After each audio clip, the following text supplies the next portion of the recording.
नमः पार्वती पतये। जय सद्गुरु महाराज की, सद्गुरुज्ञानानंद मूर्ति की, आंजनेय मूर्ति की। स्मृते सकल कल्याण भाजनम यत्र जायते पुरुषस्तमजं नित्यं व्रजामि शरणं हरिम्। यः शिवो नाम रूपाभ्यां या देवी सर्वमङ्गला तयोः संस्मरणात् पुंसां सर्वतो जयमङ्गलम्। योऽन्तः प्रविश्य मम वाचमिमां प्रसुप्तां सञ्जीवयत्य किल शक्तिधरस्वधाम्ना। अन्यां च हस्तचरणश्रवणत्वगादीन् प्राणान्नमो भगवते पुरुषाय तुभ्यम्। वंशी विभूषितकरान्नवनीरदाभात् पीताम्बरादरुणबिम्बफलादरोष्टात् पूर्णेन्दुसुन्दरमुखादरविन्दनेत्रात् कृष्णात् परं किमपि तत्त्वमहं न जाने। जन्माद्यस्य यतोऽन्वयादितरतश्चार्थेष्वभिज्ञस्वराट् तेने ब्रह्महृदायादिकवये मुह्यन्ति यत्सूरयः। तेजो वारिमृधां यथा विनिमयो यत्र सर्गो मृषा दाम्ना स्वेन सदा निरस्तकुहकं सत्यं परं धीमहि। समचरणसरोजं सान्द्रनीलाम्बुदाभं जघननिहितपाणिं मण्डनं मण्डलानां तरुणतुलसीमाला कन्धरं कञ्जनेत्रं सदयदबलहासं विठ्ठलं चिन्तयामि। भक्तवात्सल्यजलधेः परमानन्दरूपिणः अस्मदाचार्यराजस्य प्रपन्नोऽस्मि पदाम्बुजम्। श्रीरामस्य कथाप्रसङ्गसमये वल्मीकजन्मा स्वयं श्रीकृष्णामृतगानवर्षसमये वैयासखिः सोऽभवत्। श्रीपुण्यप्रतभारतप्रवचने व्यासेन तुल्यो गुरुः स्कान्दे स्कन्दसमान एव स बभौ योऽनन्तरामो यतिः। ज्ञानवैराग्यसम्पूर्णं प्रेमभक्तिरसप्रदम् श्रीगुरुं तुं मम प्रेष्ठं विठ्ठलदासं भजेऽहम्। त्र्यम्बकपुराधीशं गणाधिपसमन्वितं गजारूढमहं वन्दे शास्तारं कुलदैवतं। बुद्धिर्बलं यशोधैर्यं निर्भयत्वमरोगता अजाढ्यं वाक्पटुत्वं च हनूमत्स्मरणात् भवेत्। नायं देहो देहभाजां नृलोके कष्टान् कामानर्हते विद्भुजाम्ये। तपो दिव्यं पुत्रकायेन सत्वं शुद्धेद्यस्मात् ब्रह्मसौख्यं त्वनन्तम्। महत्सेवां द्वारमाहुर्विमुक्तेः तमोद्वारं योषितां सङ्गिसङ्गम्। महान्तस्ते समचित्ताः प्रशान्ताः विमन्यवः सुहृदः साधवो ये। அரிது அரிது மானிடராய் பிறத்தல் அரிது அப்படின்னு நம்மளுக்கு எல்லா மகாத்மாக்களும் எல்லா மகான்களுமே ரொம்ப அரிதான ஒரு ஜென்மா நம்மளுக்கு கிடைச்சிருக்கு, மனுஷ ஜென்மா. நாயம் தேகா, எப்பேற்பட்ட தேகம் தெரியுமா? அது தேகபாஜாம் ரிலோகே, பிரம்ம சிருஷ்டின்னு சொல்லலாம், இல்லாட்டி பகவத் சிருஷ்டின்னு சொல்லலாம். இந்த பகவத் சிருஷ்டியில எந்த விதமான ஒரு எல்லா ஜீவராசிகள்டையும் எடுத்துட்டாலும் அதுக்கு சுயமா சிந்திக்கக்கூடிய ஒரு சிந்தனா சக்திங்கிறது கிடையாது. இந்த மனுஷ ஜென்மாக்கு மாத்திரமே தான் அந்த நம்ம என்ன பண்றோம், தப்பான காரியம் பண்றோமா இல்லாட்டி நல்ல சத்காரியத்தை பண்றோமா அப்படின்னு நம்மளால பிரிச்சு பார்க்கக்கூடிய அளவுக்கு ஒரு சக்தியை பகவான் இந்த மனுஷ ஜென்மாக்கு மாத்திரமே கொடுத்தார். அப்பேற்பட்ட இந்த மனுஷ ஜென்மா கஷ்டானு காமா நருகதே வித்புஜாமி, இதை வச்சுட்டு நீ ரெண்டு வழியாக போகலாண்டா.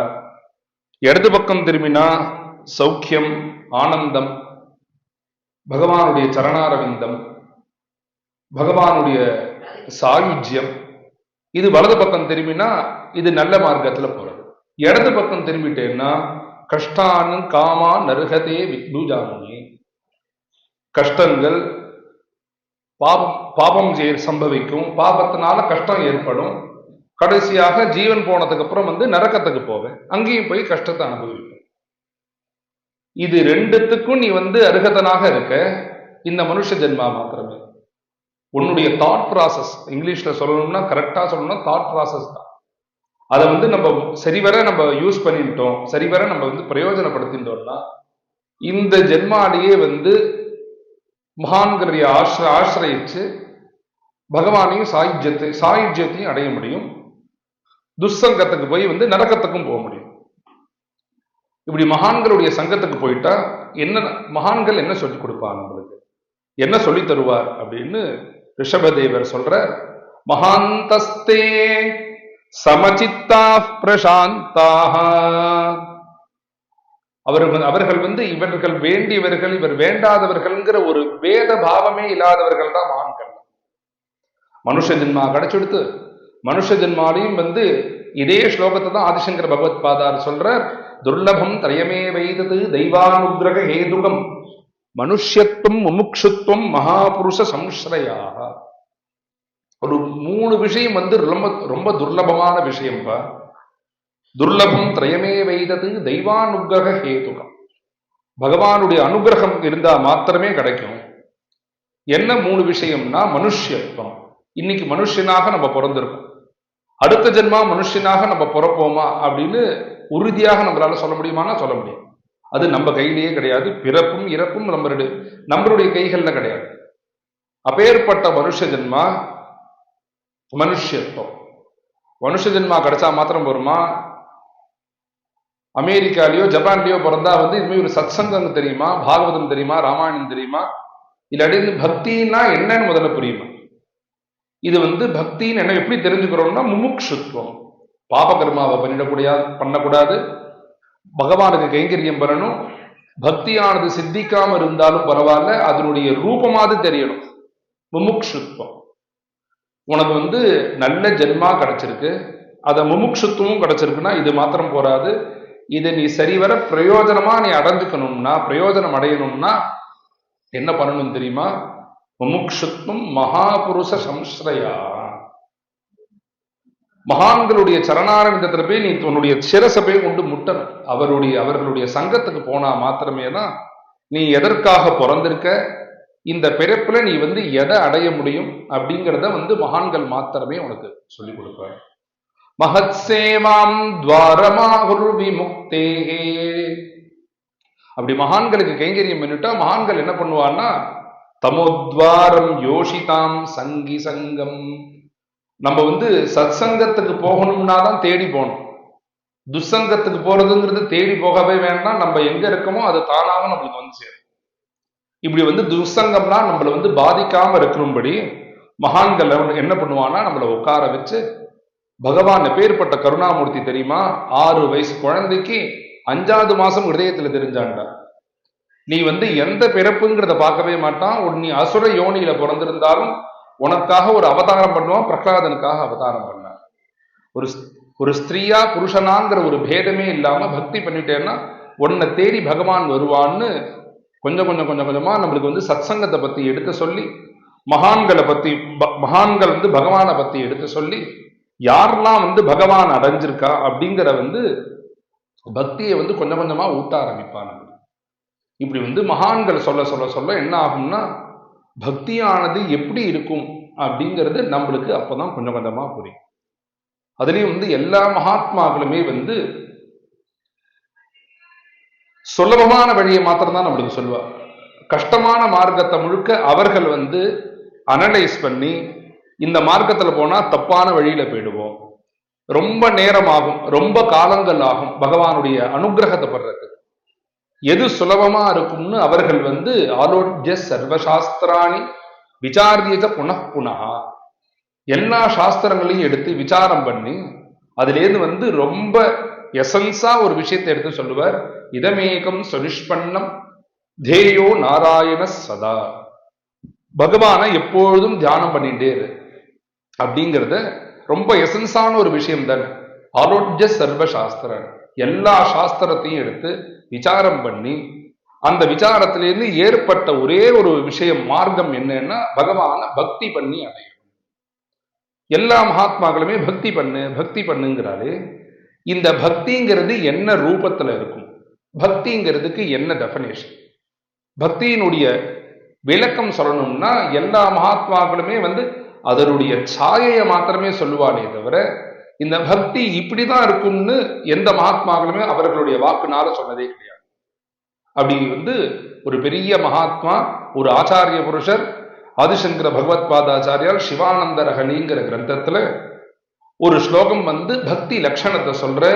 அங்கோலம் நிஜ பீஜ சந்ததிஹி அயஸ்காந்தோபலம் சூச்சிகா சாத்வி நைஜ விபும் லதாக்ஷிதிருகம் சிந்து சரித்வல்லபம்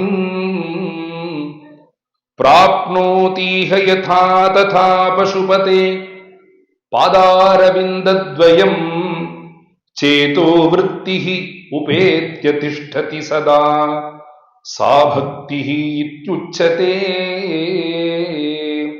அங்கோலம் நிஜ பீஜ சந்ததிஹி, ஒரு 5 விஷயத்தை உதாரணமாக எடுத்து சொல்றார் பகவத் பாதாச்சாரியார். அங்கோலம் நிஜ பீஜ சந்ததிஹி, அங்கோலம்னு ஒரு விருட்சம். தமிழ்ல அந்த மரத்துக்கு ஏரழிஞ்சல் மரம்னு பேர். தமிழ்லயே இன்னொரு பேர் அழியா மரம்னு பேரு இந்த அங்கோலம்ங்கிற மரம். அந்த மரத்துக்கு என்ன விசேஷம்னு பார்த்தா அங்கோலம் நிஜ பீஜ சந்ததி. அந்த மரத்திலேருந்து எல்லா மரத்திலேருந்து பழங்கள் விழும். இப்படி பழங்கள் விழடுத்து அது கீழே விழுந்துடுத்துனா திருப்பி அந்த மரத்துக்கும் அந்த பழத்துக்கும் சம்பந்தமே இருக்காது. இந்த அங்கோலம் அப்படின்னு சொல்லக்கூடிய இந்த ஏரழிஞ்சல் மரத்துல மாத்திரம் என்ன விசேஷம்னா 2 விசேஷங்கள் இருக்கு. 2த்தையும் சொல்றேன். முதல் விசேஷம் என்னன்னு பார்த்தா அந்த மரத்திலேருந்து ஒரு 5 அடி 6 அடிக்குள்ள ஒரு பழங்கள் விழுந்தது. அந்த பழம் விழுந்ததுன்னா திருப்பி உருண்டு உருண்டு உருண்டு போய் இந்த மரத்தோடையே ஒட்டின்று நிஜ பீஜ சந்ததி. அதனாலதான் அழியா மரம்னு பேரு. இன்னொரு விசேஷம் என்னன்னு பார்த்தா ஒரு 10 அடி தாண்டி விழுந்துடுத்து அப்படின்னா அந்த மரத்தால அந்த பழத்தை இழுத்துக்க முடியாது. ஒரு 5 அடிக்குள்ள விழுந்துடுத்துனா அந்த மரமே திருப்பி இழுத்துன்றது பழத்தை. 5 அடி தாண்டி போயிடுத்துனா அது என்ன பண்றது, அந்த பழத்தை விட்டுடுறதா அப்படின்னா விடாது.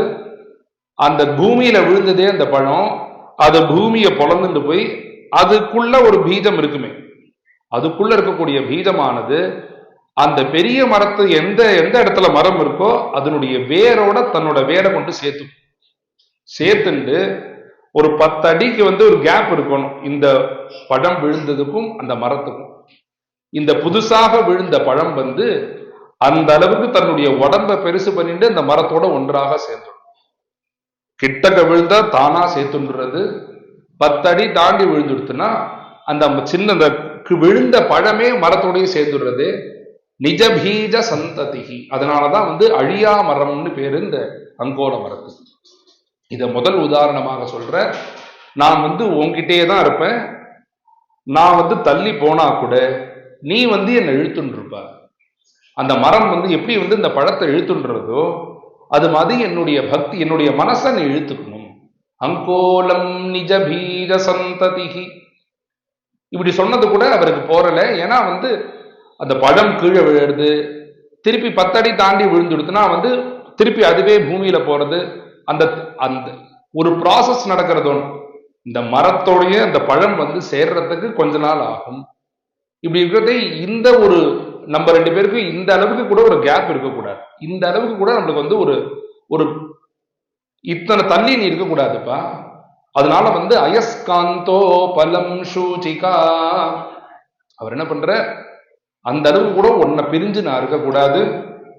எப்படி வடக்கு திசையை நோக்கி எப்படி இரும்பு இழுக்கப்படுறதோ அது மாதிரி உன்னுடைய சரணார விந்தத்தை வடக்கு திசையாக பார்க்கிறேன். என்னுடைய மனசு இரும்பாக இருக்கு. இந்த இரும்பை இழுக்கக்கூடிய காந்த சக்தி உன்னுடைய சரணார விந்தத்துக்கு தான்ப்பா இருக்கு. அதனால எப்போதும் என்னுடைய ஹிருதயத்துல உன்னுடைய சரணார விந்தம் இருந்துட்டே இருக்கு. அயஸ்காந்தோபலம் சூச்சிகா. இப்படி சொன்னது கூட அவருக்கு பத்தல. ஏன்னா இந்த வடக்கு திசைக்கு நோக்கி இரும்பு இழுக்கப்படுமே தவிர வடக்கு திசைக்கு எப்போதும் பர்மனண்டா இருந்துடாது. அது இழுக்கப்படுமே தவிர இந்த திசை காட்டியில பார்த்தா பாக்கி கிழக்கு மேற்கு தெற்கு எங்கேயுமே இந்த திசை காமிக்காது. வடக்க மாத்திரம்தான் காமிக்கும். வடக்க எப்போதும் வடக்குலயே இருந்துருமானா இருக்காது. அது காமிக்க மாத்திரம்தான் செய்யும். இது மாதிரி நீ எப்பொழுதும் உன்னுடைய ஹிருதயத்துல இருந்தா மாத்திரம் போருமா, நீ நாங்கிற ஒரு பேதம் இருக்கக்கூடாது. அதனால அடுத்த உதாரணம் சொல்றார். சாத்வி நைஜ விபும். ஒரு பதிவிரத்தையான ஒரு ஸ்திரீ, அவருடைய கணவன் அவரை விட்டுட்டு எங்கேயாவது ஊருக்கு போறாரு, வெளியூர் போறாருங்கிறத இந்த பத்னி என்ன பண்ணுவான்னா, அவர் கையில பணம் இருக்கும், வண்டி இருக்கும், போன் பண்ணா அவர் ஆத்துக்காரர் அழிச்சுன்னு போயிடுவார். ஆனா அவ என்ன பண்ணுவான்னா, இந்த எந்த விதமான ஒரு பிரயாசையும் அவர் எடுக்க மாட்டான். அவ என்ன நினைப்பான்னா, அந்த கணவனே வரணும், நீ இங்க தனியா இருக்காத, என்ன அழிச்சுட்டு நீ போ, என் கூடயே நீ இருன்னு அந்த கணவன் சொல்லணும் அப்படின்னு எவ ஒரு தர்மஸ்திரியா ஒரு பதிவிரத்தையா ஒருத்தி இருந்தான்னா அப்படிதான் நினைப்பா. அது மாதிரி நான் இரும்பா இருக்கேன், பழமாக இருக்கேன் அப்படி இருந்தா மாத்திரம் போராது. சாத்வி நெய்ஜ விபும், உன்னையே ஸ்மரிச்சுட்டு இருக்கேன், நீதான் என்கிட்ட என்னை கூட்டின்னு போகணும், நீதான் என்னை அங்கீகாரம் பண்ணணும், ஏத்துக்கணும். சாத்வி நெய்ஜ விபும். பகவத் பாதாளுக்கு தோன்றது இப்படி அந்த கணவனும் வந்துடுறான், இந்த பத்னியை அழிச்சுன்னு போறான். அப்படி அழிச்சுட்டு போனா கூட கணவன் வேற பத்னி வேறங்கிற ஒரு பாவம் இருக்கணும். இவர்கள் ஒன்றா கல்யாணம் பண்ணிட்டாலும் இவனுடையதே இவனுக்கு பசிச்சா அவ சாப்பிட முடியாது, அவனுக்கு பசிச்சா இவ சாப்பிட முடியாது. இவர்கள் ரெண்டு பேருக்கும் ஒரு அந்யோன்யம் இருக்கே தவிர ரெண்டு பேருடைய மனசும் ஒரே மாதிரி இருக்குமே தவிர சரீரம் வேற வேற தானே. ஆதிசங்கர பகவத் பாதாளுக்கு தோன்றது இது மாதிரி பேதம் மனசுல இல்ல, சரீரத்துல கூட இருக்கக்கூடாது உனக்கு எனக்கும் அப்படின்னு சொல்லிட்டு என்ன பண்ற, லதாக்ஷி திருகம். அடுத்த உதாரணம் சொல்றார். நம்மளுடைய வீட்டுல ஒரு மல்லிகை செடி போடுறோம்னா மல்லிகை கொடி மலரும். மல்லிகை வளர தேவை என்ன பண்ணுவான்னா, பக்கத்துல ஒரு கோலை நெட்டுடணும். நெட்டாதான் அந்த மல்லிகை செடி நேராக மலரும்.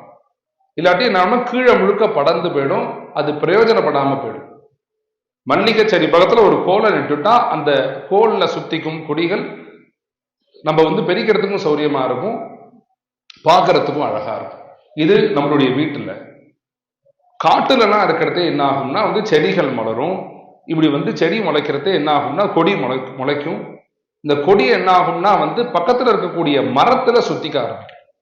மரத்துல சுத்தின்றதுன்னா அது 100 அடியா இருந்தாலும் சரி, 200 அடியா இருந்தாலும் சரி, இந்த மரத்துல முழுக்க சுத்திண்டு அதற்கு மேல அதுல இருக்க முடியாதுன்னா கீழே அப்படியே சரிஞ்சு தொங்கும். லதாகிரகம்னு பேரு சமஸ்கிருதத்துல. இப்படி தொங்கக்கூடிய அளவுக்கு பெருசாக இந்த கொடியானது படரும். லதாக்ஷிதுருகம் இதுதான் உதாரணமாக சொல்ற. இது மாதிரி 50 வருஷமோ 60 வருஷமோ அந்த கொடி இருக்கும். அதற்கப்புறம் என்ன ஆகும்னா அந்த கொடி பட்டு போயிடும். இந்த மரத்துல இந்த கொடி சுத்தின்றது, மரமானது வளர்ந்துட்டே தானே போகும். பல 100 வருஷ காலங்கள் மரம் இருக்கும். இப்படி இருக்கிறதே இந்த மரம் என்ன பண்ணும்னா இந்த கொடியை உள்ள வச்சு மேல மரமானது படர ஆரம்பிச்சிடும், வளர ஆரம்பிச்சிடும். ஒரு 500 வருஷம் 600 வருஷம் கழிச்சு மரம் கீழே விழுந்ததுன்னா அப்ப எடுத்து பார்த்தோம்னா இந்த கொடி போன வடு மாத்திரம் இந்த மரத்துல இருக்கு. லதாக்ஷி துருகம். இப்படி என்ன தெரியுதுன்னா அந்த மரமும் இந்த கொடியும் ஒன்றாக சேர்ந்துடுது. இதை ஒரு உதாரணமாக எடுத்துக்கலாமான்னா பகவத் பாதால் தோன்றது, என்னதான் கொடியோட மரம் மரத்தோட கொடி சுத்திந்தாலும் கொடி வேற மரம் வேறன்னு ஒரு பேத பாவம் தெரியறதோன்னு 500 வருஷம் கழிச்சு யாராவது ஒருத்தர் பிரிச்சு பார்த்தா இது கொடி ஓடின மரம்னு பார்த்தா சொல்லிடுவார். இந்த பேத பாவம் கூட இருக்கக்கூடாது, இது கூட இருக்கக்கூடாதுன்னு அவர் என்ன பண்றார், சிந்து சரித்வல்லபம். கடைசியாக ஒரு உதாரணம் சொல்ற, சிந்து சரித்வல்லபம். எத்தனையோ ஜீவ நதிகள் நம்மளுடைய பாரத தேசத்துல இருக்கு. கங்கை, கோதாவரி, யமுனா, சரஸ்வதி, காவேரி, இது மாதிரி எல்லா ஜீவ நதிகளும் சமுத்திரத்துல தானே போய் சேர்றது. ஒரு இடத்துல போய் சேரும், ஒரு இடத்துல போய் சமுத்திரத்துல சேர்ற இடத்துல இப்ப நம்மளுடைய காவேரி பூம்பட்டினத்துல தான் வந்து காவேரி சமுத்திரத்தோட இணையிறது. காவேரி பூம்பட்டினத்துல பாக்குறதே வந்து இந்த சமுத்திரத்துக்கு ஒரு 1 கிலோமீட்டருக்கு மாத்திரம் இது காவேரி சமுத்திரம், இது கங்கை வந்து சேரக்கூடிய சமுத்திரம், இது யமுனா சேரக்கூடிய சமுத்திரம் அப்படின்னு ஏதாவது ஒரு பேதபாவம் இருக்கும். காவேரி சமுத்திரத்துல சேர்ந்தாலும் சரி, யமுனா சமுத்திரத்துல சேர்ந்தாலும் சரி, கங்கை சமுத்திரத்துல சேர்ந்தாலும் இது காவேரி கங்கை, இது வந்து காவேரி சமுத்திரம் அப்படிங்கிற எந்த பேதபாவமும் இல்லாம சிந்து சரித் வல்லபம். எப்ப வந்து அதற்கு தனி மகாத்யம் இருந்தாலும் சமுத்திரத்துல சேர்ந்துடுத்துனா இது சமுத்திர ஜலம் மாத்திரமே. அதற்கப்புறம் வந்து காவேரியிலேருந்து சேர்ந்தது, கங்கையிலேருந்து சேர்ந்தது, யமுனையிலேருந்து சேர்ந்ததுங்கிற ஒரு எந்த ஒரு பேதபாவமும் இல்லாம எப்படி ஒன்னா ஆறுதோ அது மாதிரி என்னுடைய பக்தியானது பிராப்னோதீஹ யதா ததா பசுபதே பாதாரவிந்தத்வயம். உன்னுடைய பாதாரவிந்தத்திலே அந்த பக்தியானது நான் வேற நீ வேறங்கிற பேதபாவம் இல்லாத பக்தியானது ஏற்படும். இப்படி யார் ஒருவருக்கு ஏற்பட்டதோ சேதோ விருத்தி ரூபேத்ய திஷ்டதி சதா, அவருடைய ஹிருதயம் வந்து இதே பக்தியில இருக்கிறதோ அதற்கு பேரு தான் வந்து பக்தி அப்படின்னு. சா பக்தி ருத்யச்சதே, இததான் பக்தின்னு பெரியோர்கள்லாம் சொல்றான்னு சிவானந்த லகரியில் ஆதிசங்கர பகவத் பாதாச்சாரியால் சொல்றார். எத்தனையோ மகான்கள் வந்து பக்தி லட்சணத்தை பல ஸ்லோகங்களாக பல கிரந்தங்களாக நம்மளுக்கு கொடுத்திருந்தாலும் இன்னைக்கு வந்து பக்தி அப்படின்னு எடுத்திருந்தா 2 ரிஷிகள் மாத்திரம்தான் பக்தி சித்தாந்தம் பண்ணது. பக்திக்காகவே பக்தி லட்சணத்துக்காகவே ஒரு கிரந்தம் பண்ணது சாண்டில்ய பக்தி சூத்திரம், அடுத்தது நாரத பக்தி சூத்திரம். இவர்கள் 2 பேர் மாத்திரம்தான் பக்திக்காகவே ஒரு சூத்திரமே ஏற்பாடு பண்ணா எழுதி. இப்படி சாண்டில்ய பக்தி சூத்திரம் ஒரு பக்கம் இருக்கட்டும், ஒரு பக்கம் சாண்டில்ய பக்தி சூத்திரம், இன்னொரு பக்கம் நாரத பக்தி சூத்திரம். 2 நேத்திரங்கள் மாதிரி பக்திக்கு இது 2. அதுல வந்து நாரத பக்தி சூத்திரம் ஆரம்பிக்கிறதேவே அதாதோ பக்திம் வியாக்கியாஸ்யாமா அப்படின்னு தான் ஆரம்பிக்கிற. நான் பக்தியை வந்து வியாக்கியானம் செய்ய பார்க்கிறேன் என்னால முடிஞ்ச அளவுக்கு. ஒரு ஊமை வந்து ஒரு தேனை சாப்பிட்டா அவனால அந்த தேனுடைய மாதுரியத்தை எப்படி வந்து வெளியில சொல்ல முடியாதோ அது மாதிரி அவன் வந்து சொல்ல ட்ரை பண்ணுவான், அவன் வந்து முயற்சி பண்ணுவான், அவனால அவனுக்கு வார்த்தைகள் வராது. அது மாதிரி நான் வந்து இந்த பக்தியினுடைய லட்சணத்தை சொல்ல பார்க்கிறேன். எதற்கு அப்புறம் தெரியுமா சொல்ல பார்க்கிறேன்? ஆலோட்ய சர்வசாஸ்திராணி சாதனானி விசாரியச்ச பக்திமேவாம் அவலம்பியேகம் யயாகி சுலபோ ஹரிஹி அப்படின்னு முதல் ஸ்லோகமே என்ன சொல்ற? அலோட்ய சர்வசாஸ்திராணி, எல்லா சாஸ்திரத்தையும் எடுத்து சாஸ்திரத்துல சொல்லக்கூடிய எல்லா சாதனங்களையும் பண்ணி பார்த்துட்டோம். பண்ணி பார்த்து அடுத்த வரக்கூடிய ஜனங்கள் எதை வந்து ஆசிரியம் பண்ணி எதை வந்து கடைபிடிச்சா அவர்களை வந்து சுலபமாக ஹரிபக்தி சித்திக்கும்னு பார்த்தா பக்தி மேவாம் அவலம்பியேகம். பக்தியை பிடிச்சுட்டோம்னா, பக்திங்கிற அவலம்பனத்தை பிடிச்சுட்டோம்னா பகவானை தேடி பகவான் வந்து நம்மளை தேடி தானாக வந்துடுவார். யயாகி சுலபோ ஹரிஹி. அப்பேற்பட்ட பக்தி மார்க்கத்துல போவோம். பக்திங்கிறது எப்படி இருக்கும் அப்படின்னா சாத்வஸ்மின்னு பரம பிரேம ரூபா.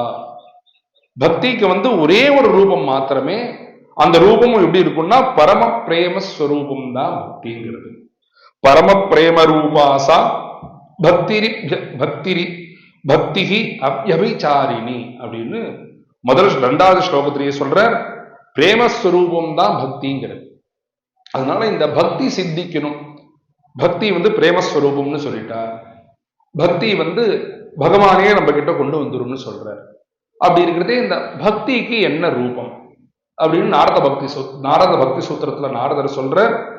பக்திக்கு வந்து ஒரு 11 விதமான ரூபத்தை காமிக்கிற. குணமாகாத்மியா சக்தி, ரூபமாகாத்மியா சக்தி, பூஜா சக்தி, ஸ்மரணா சக்தி, தாஸ்யா சக்தி, சக்யா சக்தி, காந்தா சக்தி, வாத்சல்யா சக்தி, ஆத்ம நிவேதன சக்தி, தன்மயா சக்தி, பரம விரஹா சக்தி, பரம விரஹா சக்தி, ரூபா ஏகதாப்யேகதசா பவதி அப்படின்னு சூத்திரத்துல சொல்ற. 11 விதமான ரூபங்கள் உண்டு இந்த பக்திக்கு. பக்தியை ஒரு 3 ஃபில்டராக பண்ற பக்தி சூத்திரத்துல. இது முதல்ல ஒரு வடிகற்ற 11 விதமான பக்தி உண்டு. பக்திக்கு 11 விதமான ரூபங்கள் உண்டு. குண மாஹாத்மியா சக்தி வியாசாதயோ முகுந்தஸ்ய குண மாஹாத்மிய லோலுபாக. சாட்சாத் பகவானாகவே இருந்தாலும் அவருடைய குணத்துல அவர் கேட்டாதான் அவருக்கே பாக்கியம் ஏற்படும். அதற்கு பெரிய உதாரணமே ராமர் தான். எனக்கு இருக்கக்கூடிய எனக்கு இருக்கக்கூடிய கஷ்டங்கள்னா என்னுடைய ராமாயணத்தை கேட்க போறேன்டா அதுல எல்லாம் நிவர்த்தி ஆயிடும். பரத சத்ருக்னா லக்ஷ்மணா நீங்கெல்லாம் உட்கார்ந்துட்டு கேளுங்கோ அப்படின்னு ராமாயணமே ஒரு பெரிய உதாரணம் தான். அதே மாதிரி 18 கிரந்தங்கள் பண்ணிருக்கார். வியாசாய விஷ்ணு ரூபாய வியாச ரூபாய விஷ்ணவை. 18 கிரந்தங்கள் பண்ணது வியாசாச்சாரியார். அப்படி இருந்த போதிலும் அவருக்கு பாக்கி 18 கிரந்தம் பண்றதே அவருடைய மனசு பகவானுடைய சரணாரவிதத்துல ஈடுபடல. மகாபாரதம் 1,00,000 ஸ்லோகம் தான். அவர் சொல்றதே பாரத பஞ்சமோ வேதா, இது 5வது வேதம்னு சொல்ற. அப்படி இருக்கிறதே பாரதம் பண்ணி அவருடைய மனசு கிளேஷம் எல்லாம் போலங்கிறதே இன்னொரு கிரந்தம் பண்ணி எப்படி போக முடியும்? 1,00,000 ஸ்லோகத்துல இல்லாத மனக்லேசம் எப்படி 18,000 ஸ்லோகத்துல போச்சுன்னா முழுக்க முழுக்க பகவத் குணப்பிரதான ரூபமான ஒரு கிரந்தம் தான் ஸ்ரீமத் பாகவத். வியாசாதயோ முகுந்தஸ்ய, பகவானாகவே இருந்தாலும் அவருடைய குணத்தை அவர் கேட்கணும், இல்லாட்டி அவர் பண்ணணும். குண மாஹாத்மியா சக்தி வியாசாதயா முகுந்தஸ்ய. அடுத்தது கோப்யா ககமிருகா சர்வே பகவத் துரூபலோலுபாக. அடுத்தது அவர் முதல்ல சொன்னது குண மாஹாத்மியா சக்தி. அடுத்தது ரூப மாஹாத்மியா சக்தி. பகவத் ரூபத்துல யாரெல்லாம் பக்தி பண்ணா பகவான் அடைஞ்சான்னு பார்த்தா கோபிகைகள், பிருந்தாவனத்தில் இருக்கக்கூடிய எல்லா விதமான ஜீவராசிகள், மாடு கன்று, ககமிருகா சர்வே பகவத் ரூப லோலுபாக. அடுத்தது அர்ச்சனா சக்தி, பகவான அர்ச்சனை பண்றது. ஸ்ருத தேவாதயோ பக்தாக கிருஷ்ணஸ்யார்ச்சன லோலுபாக. பகவான அர்ச்சனை பண்ணியே பகவான் அடைஞ்சார்கள், பகவானுடைய பக்தி அடைஞ்சார். பிரஹ்லாத பிரமுகா பக்தாக ஹரிஸ்மரண லோலுபாக. பகவானுடைய ஸ்மரணத்தினாலேயே பிரஹ்லாத சுவாமி பகவான் அடைஞ்சுட்டார். அடைஞ்சார்னு சொல்லக்கூடாது, இந்த பிரஹ்லாத சுவாமியை நோக்கி பகவானே வந்துட்டார் ஹரிஸ்மரணத்தினால. ஹனுமத் பிரமுகா பக்தாக பகவத் தாஸ்ய லோலுபாக. ஹனுமாதிகள், அனுமார், ஆஞ்சநேய சுவாமி. அதற்கப்புறம் கர்நாடகத்தில் எடுத்துட்டோம்னா புரந்தரதாசர், அப்புறம் துகாராம் சுவாமிகள், இவர்கள் எல்லாருமே தாஸ்ய பக்தி தான். இப்படி தாஸ்ய பக்தி பண்ணியே பகவான வசியம் பண்ணார், பகவான வசம் பண்ணிட்டார். பார்த்தாதயஸ்ததா பக்தாக பகவத் சக்கிய லோலுபாக. சக்கிய பக்திங்கிற ஒரு பெரிய ஒரு சாதனத்தை கையில வச்சுண்டு அர்ஜுனன், நாமதேவ சுவாமிகள், அப்புறம் சுந்தரமூர்த்தி நாயனார், இவர்கள் எல்லாரும் பகவானே தன்வசமாக ஆக்கினர். ருக்மிணி பிரமுகா பக்தாக மதுரா சக்தி லோலுபாக. ருக்மிணி போன்ற பக்தைகள்லாம் பகவான மதுர பக்தி பண்ணி பகவான தானாகவே தன்னை ஆட்கொண்டாமதி பண்ண ருக்மிணி போன்ற பக்தர்கள்லாம். யசோதா பிரமுகா பக்தா வாத்சல்யா சக்தி லோலுபா. வாத்சல்ய பக்தி பண்ணி யசோதை இந்த லோகமே எந்த பகவானுக்கு அடங்கி இருக்கோ அந்த பகவானை ஒரு தூண்ல கட்டி போடணும், ஒரு உரல்ல கட்டி போடணும்னா அவருடைய வாத்சல்ய பக்தினாலதானே ஏற்பட்டது அவளுக்கு. அப்பேற்பட்ட பக்தி பண்ணி பகவான் அடைஞ்சா. விபீஷணாதயோ பக்தாக ததாசிரயன லோலுபாக. பகவான் ஆசிரியம் பண்ணி பகவான் அடைஞ்சது விபீஷணாதிகள் ஆசிரியனம் பண்ணி தன்னுடைய சரீரம் உனக்கு தான், என்னுடைய மனசு உனக்கு தான் எல்லாத்தையும் ராமார்ப்பணம் பண்ணார் விபீஷன். சுகாதயோ பாகவதாக கிருஷ்ண தன்மய லோலுபாக. சுகாச்சாரியால் போன்ற மகாத்மாக்கள், ஞானிகள்லாம் தான் வேற பகவான் வேறங்கிற எந்த விதமான பேத பாவமும் இல்லாம ஒரு இடத்துல சுகாச்சாரியால் கிருஷ்ணன் மண்ணு தின்னுட்டான்னு யசோதை கிட்ட போய் குழந்தைகள் சொன்னாங்கிறதுக்கு பதிலா மண்ணு தின்னுட்டாங்கிறது போய் இந்த சுகாச்சாரியர் என்ன சொல்றார், அவன் மண்ணு தின்னுட்டாங்கிறதுன்னு சொல்லணும். கிருஷ்ணன் மண்ணு தின்னுட்டான் அப்படின்னு தான் போய் அம்மா கிட்ட சொல்லணும். அப்படி சொல்லாம அம்மா கிட்ட போய் சொல்லிட்டான் அப்படிங்கிறார் சுகாச்சாரியர். அப்போ அவர் தன்மயத்துவம் ரசேஷோன்னு இந்த சுகாச்சாரியால் எந்த அளவுக்கு தன்மையா இருந்திருப்பார். பகவான் வேற, கிருஷ்ணன் வேற, நான் வேறங்கிற எந்த விதமான பேதமும் இல்லாம சுகாதயோ பாகவதாக கிருஷ்ண தன்மய லோலுபாக ராதிகா பிரமுகா பக்தாக விரகாசக்தி லோலுபாக. விரகத்துக்கு ஒரு பெரிய உதாரணம் யாருன்னா ராதாதேவி தான். அவருடைய விரகத்தை காமிக்கிறது தானே 24 அஷ்டபதியும். அவர் கிருஷ்ணனை எந்த அளவுக்கு கிருஷ்ணனை பார்த்திருக்கா, கிருஷ்ணனை பார்க்காம போயிட்டோமே, கிருஷ்ணனை பார்த்ததெல்லாம் ஞாபகம் வருதேன்னு இந்த விரகத்தினாலேயே தன்னுடைய வாழ்க்கை முழுக்க இருந்தது யாருன்னு பார்த்தா ராதாதேவி தான். விரகா ராதிகா பிரமுகா பக்தாக விரகாசக்தி லோலுபாக அப்படின்னு இந்த ஏகாதசதா பக்தி அப்படின்னு 11 விதமான ரூபத்தை இந்த நாரதர் முதல்ல சொல்லிட்டு அவர் என்ன சொல்ற, இது 11 விதம்ங்கிறது ரூபம் மாத்திரமே. ஒரு மனுஷனுக்கு பல மனுஷர்களை பார்க்கிறோம், பல ரூபத்துல இருப்பான். ஆனா அவனுக்குள்ள ஒரே ஒரு தன்மை மாத்திரம்தான் இருக்கும், ஹிருதயம் மாத்திரமே இருக்கும். அப்படி இந்த 11 என்ன பண்ற, அவருடைய சிஷ்யர் 9ஆக மாத்தினார் பிரகலாத சுவாமி. அதுதான் நவவித பக்திகள். இதுலயே ஒரு 4-5 விஷயத்தை குறைச்ச, சிரவணம் கீர்த்தனம் விஷ்ணோகோன்னு இந்த 11 9ஆக மாறித்து. 9ஆம் மாறிடுத்து மாத்திரம் பத்தாம அவர் இந்த 11 விதமான ரூபங்கள் இருக்கு. ஆனா ஒரே ஒரு பாவம்ங்கிறது ஒண்ணு மாத்திரம்தான். அந்த பாவமும் 5 விதமான பாவமா சொல்ற. ஒரு மனுஷனுக்கு சரீரம் இருக்கு, ஆனா பாவம்ங்கிறது ஒண்ணுதானே இருக்கும். பக்திக்கு அதே மாதிரிதான், ஆனா அந்த பாவமே 5 வடிவாக இருக்கும். அதுதான் முதல்ல அவர் சொல்றார், வாத்சல்ய பக்தி, சக்கிய பக்தி, தாஸ்ய பக்தி, சாந்த பக்தி, மதுர பக்தி அப்படின்னு 5 விதமான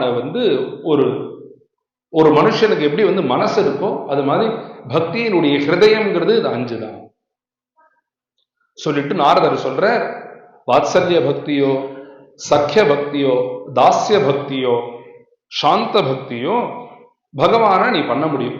சாந்த பக்தி பண்ணா நீ வேற பகவான் வேறங்கிற ஒரு பேதபாவம் இருக்காது, 2 பேரும் ஒன்னா அறிவு. அவனை ரசிக்க முடியுமா அப்படின்னு கேட்டா ரசிக்க முடியாது.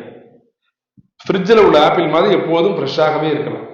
சுகாச்சாரியால சுகாச்சாரியால் ரசிச்சார். பல வேற ஏதாவது ஞானியை கூப்பிட்டு பகவான் எப்படி இருப்பாருன்னு கேட்டா ஞானிகர் என்ன சொல்றார், நீ அவன் அகண்ட வஸ்துவை போய் எதுக்குடா ஒரு விக்கிரகத்துக்குள்ள சுருக்கிற, அவனுக்கு பயங்கரமான சக்தி உண்டுடா. அந்த சக்தியை ஒரு 4 அடி விக்கிரகத்துக்குள்ளேயோ 1 அடி பஞ்சலோகத்திலேயோ சுருக்காத, இந்த லோகம் முழுக்கே அவன் தான் இருக்கான் அப்படின்னு ஞானிகளுடைய பாவம். இதுதான் சாந்த பக்தி. அடுத்தது தாஸ்ய பக்தி. தாஸ்ய பக்தி பண்ணிட்டா அவன் ஈஸ்வரன், அவன் நாம அவனுடைய சர்வெண்ட். அவன் பகவான் என்ன சொல்றாரோ அதை நம்ம கேட்கலாம். நம்மளுக்கு பகவான்கிட்ட நெருங்கி போகணும்னாலும் ஆஞ்சநேய சுவாமி ராமர்கிட்ட நெருங்கி போனா போவாரோன்னா போக மாட்டார். அவருடைய காம்பீரியம் தடுத்துரும். ராமருடைய ஆக்கர்ஷணத்துல ஈர்த்தாலும் அவருடைய காம்பீரியமானது தடுத்துரும் ஆஞ்சநேய சுவாமி. இதுதான் தாஸ்ய பக்திங்கிறது. அடுத்தது சக்கிய பக்தி. சக்கிய பக்தி எடுத்துட்டோம்னா பகவான்கிட்ட ஃப்ரெண்டாக பார்க்கறது. நாமதேவ சுவாமிகளுக்காக பகவான் ஒரு புதன்கிழமையும் பன்றிபுரத்துல இன்னைக்குமே உண்டு. பாண்டவன் நாமதேவருடைய கிரகத்துக்கு போறார் அப்படின்னு பன்றிபுர மகாத்யம். இது மாதிரி அர்ஜுனன் மேல உள்ள பிரியத்தினாலையும் அவன் மேல உள்ள சக்கியத்தினாலையும் பகவான் கிருஷ்ணன் என்ன பண்றாருன்னா சாரத்தியம் பண்றார். இந்த சாரத்தியம் பண்ணாலும் இந்த அர்ஜுனனால ஞானியா மாற முடியுமானா மாற முடியாது. அர்ஜுனனால தாஸ்ய பக்தி பண்ண முடியுமானா பண்ண முடியாது. அவனால சக்கிய பக்தி மாத்திரமே பண்ண முடியும். வாத்சல்ய பாவம்னு எடுத்துட்டோம்னா பகவான குழந்தையாக பார்க்கலாம், இல்லாட்டி பகவானுக்கு நம்ம குழந்தையாக இருக்கலாம். இதுல வேற இன்னொரு விதமான ஒரு நம்பர் ஒருவரே எல்லா விதமான காரியத்தையும் பண்ண முடியுமானா பண்ண முடியாது. ஆனா இந்த மதுர பக்தியில மாத்திரம் என்ன விசேஷனம்னா பகவானோட இருந்தோம்னா, தனிமையில இருந்துட்டோம்னா நம்ம தான் அவருக்கு தோழியா இருக்கணும். அவர் 4 பேரோட இருந்துட்டோம்னா பகவானுக்கு ஏதாவது ஒரு விஷயத்தை எடுத்து சொல்லணும்னா அப்ப சக்கிய பக்தியில இருக்கணும். அதே மாதிரி பகவானுக்கு கைங்கரியம் பண்றோம் அப்படின்னா அந்த கைங்கரியம் பண்ற சமயத்துல தாஸ்ய பக்தி சித்திக்கு. பகவானுக்கு ஆகாரம் போடுறோம், பகவான் தூங்குறதே கால் பிடிக்கிறோம் அப்படின்னா அப்போ வாத்சல்ய பக்தி சித்திச்சுடுறது. இது சொன்னது யாருன்னு பார்த்தா கிருஷ்ண சைத்தன்யர்னு ஒரு பெரிய மகாத்மா இருந்தார். அவர் பேசும்போதே அவர் சொல்றார், பாக்கி 4 விதமான பக்தியிலையும் வாத்சல்ய பக்தி பண்ணா வாத்சல்ய பக்தி மாத்திரம் தான் பண்ண முடியும், தாஸ்ய பக்தி பண்ணா தாஸ்ய பக்தி மாத்திரம் பண்ண முடியும், சக்கிய பக்தி பண்ணா சக்கிய பக்தி மாத்திரம் பண்ண முடியும், சாந்த பக்தி பண்ணா சாந்த பக்தி மாத்திரம் பண்ண முடியும்.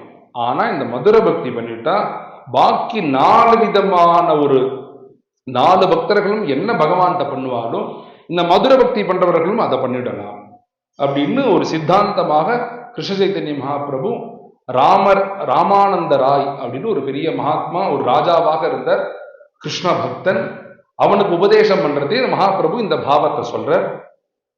இப்படி மதுர பக்திங்கிறது தான் ரொம்ப உத்கிருஷ்டமான பக்தி. பக்தியினுடைய கடைசி நிலைங்கிறது பராகாஷ்டைங்கிறது இந்த மதுர பக்தி மாத்திரமே.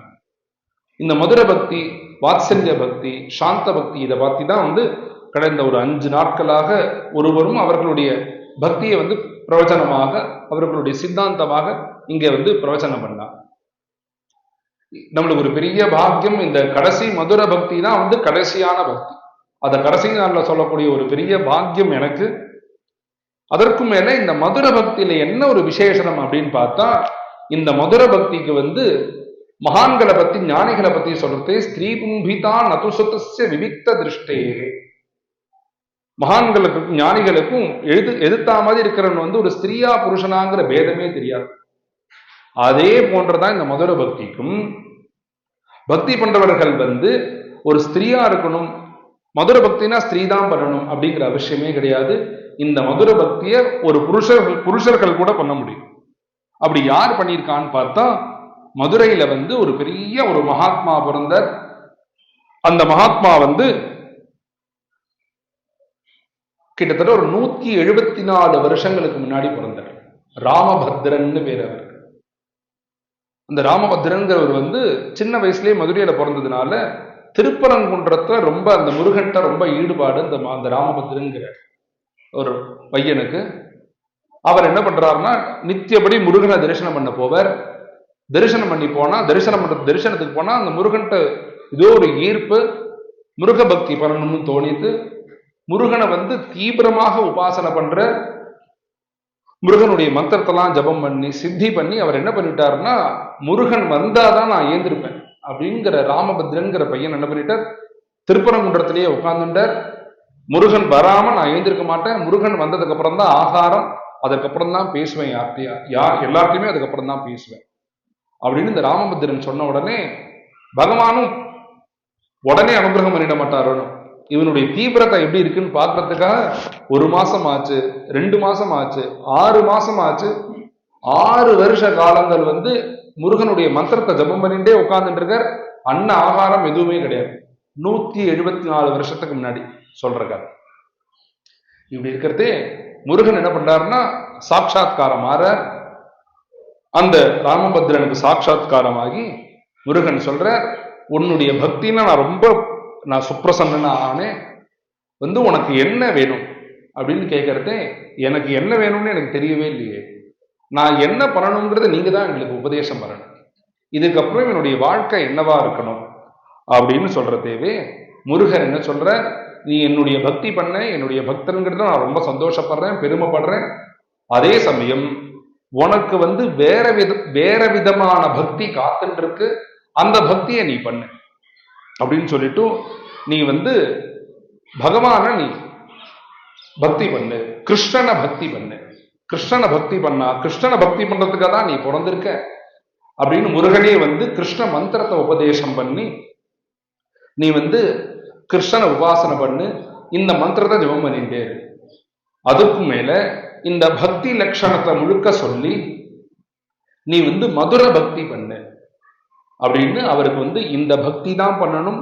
இந்த மந்திரத்தை உபதேசம் பண்ணி இதை பண்ணது முழுக்க அந்த ராமபத்ரனுக்கு யாருன்னு பார்த்தா திருப்பரங்குன்றம் முருகனே உபதேசம் பண்றார்.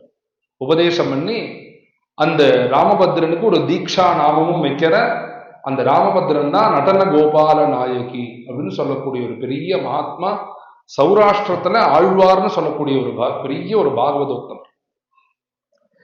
நடன கோபால நாயகி அப்படி பக்தி பண்றதே மதுர பக்தி தான் பண்ணுவார். ஒரு புருஷன் அவர் நாயகியாக தன்னை மாத்திண்டு அலங்காரம் பண்ணிட்டு, ஆண்டாள் எப்படி அலங்காரம் பண்ணிட்டு இருப்பாரோ அது மாதிரி தன்னை அலங்காரம் பண்ணிட்டு பகவான இந்த மதுர பக்தி பண்றார். பண்ணது மாத்திரம் இல்லாம பகவத் சாட்சா்காரம்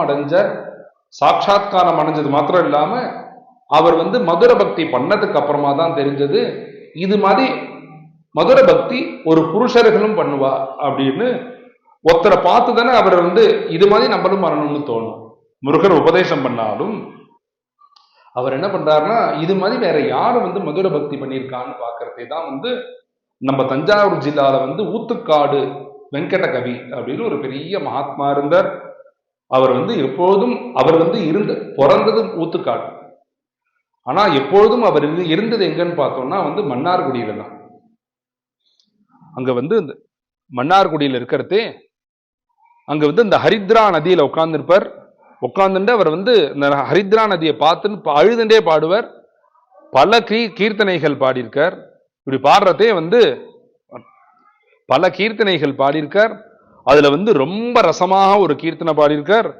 அந்தரங்க சிந்தையுடன் உறவாடிய நந்த முகுந்தன் எந்த நாளும் அகலாதிருக்க ஆரூடம் ஒன்று சொல்லடி அப்படின்னு ஊத்துக்காடு வெங்கட கவி எனக்கு ஒரு ஆரூடம் சொல்ல மாட்டேலா?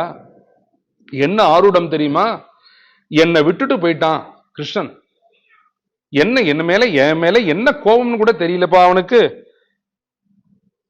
அவன் என்னை விட்டுட்டு போயிட்டான் அப்படின்னு சொல்லிட்டு அவர் என்ன சொல்றார், அத்தை மகள் மேலேயும் இவனுக்கு என்ன வெறுப்போ.